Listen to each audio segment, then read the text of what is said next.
Leave me alone. Penny Beckles deflects, distracts, and still cannot make a decision. The opposition leader was asked a direct question about a senator caught helping a witness tamper with testimony before a parliamentary committee. Her answer? Leave me alone. Leadership. WZYE-TV noted it. Opposition leader Penelope Beckles has responded to mounting pressure over her handling of the Janelle John Bates affair by telling Prime Minister Kamla Persad-Bissessar and the UNC government to leave me alone. That was her contribution. That was her answer. Not a decision. Not a timeline. Not a principled statement of accountability.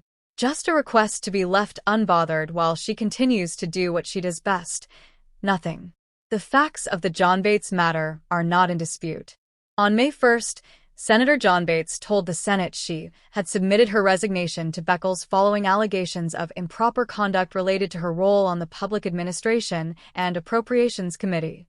The improper conduct in question was assisting former Health Minister Terence D'Alsing in reviewing and editing his witness statement ahead of his appearance before the PAC, a parliamentary committee investigating the state's acquisition of pharmaceuticals. This is not a minor procedural misstep. Helping a witness prepare and edit testimony before a committee investigating potential wrongdoing strikes at the very heart of parliamentary integrity. On April 13th, PAC Chairman Jagdeo Singh adjourned the committee's inquiry following the discovery. The opposition removed John Bates from the PAC on April 21st, replacing her with Senator Vishnu Danpal. The government then brought a motion on April 29th seeking her removal from the Joint Select Committee on National Security. Beckles was silent on the matter when approached by reporters on Saturday at the PNM Big Red Road Race. She finally spoke about it the following day at the PNM Sport and Family Day at Nelson Mandela Park, and what she delivered was not leadership but deflection elevated to an art form. Rather than addressing the John Bates situation directly, she launched into a catalog of accusations against UNC government ministers. She referenced Housing Minister David Lee and his $1 million bail relating to charges from a 2022 investigation alleging conspiracy to defraud the state of more than $1.4 million in motor vehicle taxes. She referenced Minister Anil Roberts and the defunct Life Sport program, complete with theatrical rhetorical questions about a video and Room 201. She referenced an unnamed minister who allegedly submitted false qualification papers. And then she declared, "The responsibility to appoint senators of the PNM is mine. So, let Kamla deal with her problems. Leave me alone." WZY analysis. This is the Penny Beckles playbook distilled to its essence. When confronted with a question about your own leadership, point at someone else. When asked to make a decision, recite a list of grievances. When pressed for accountability, demand to be left alone. It is deflection masquerading as defiance, and the people of Trinidad and Tobago deserve better from an opposition leader. The John Bates matter is not about the UNC. It is not about David Lee's bail. It is not about Anil Roberts or Life Sport. It is not about anyone's qualifications. It is about a PNM senator who was caught assisting a witness in preparing testimony before a parliamentary committee, conduct that undermines the investigative authority of Parliament itself. Beckles' response to this was not to act decisively, not to demonstrate that the PNM holds its own to account, but to spend several minutes talking about everyone except the person at the center of the issue, and then tell the government to leave her alone. The irony is suffocating.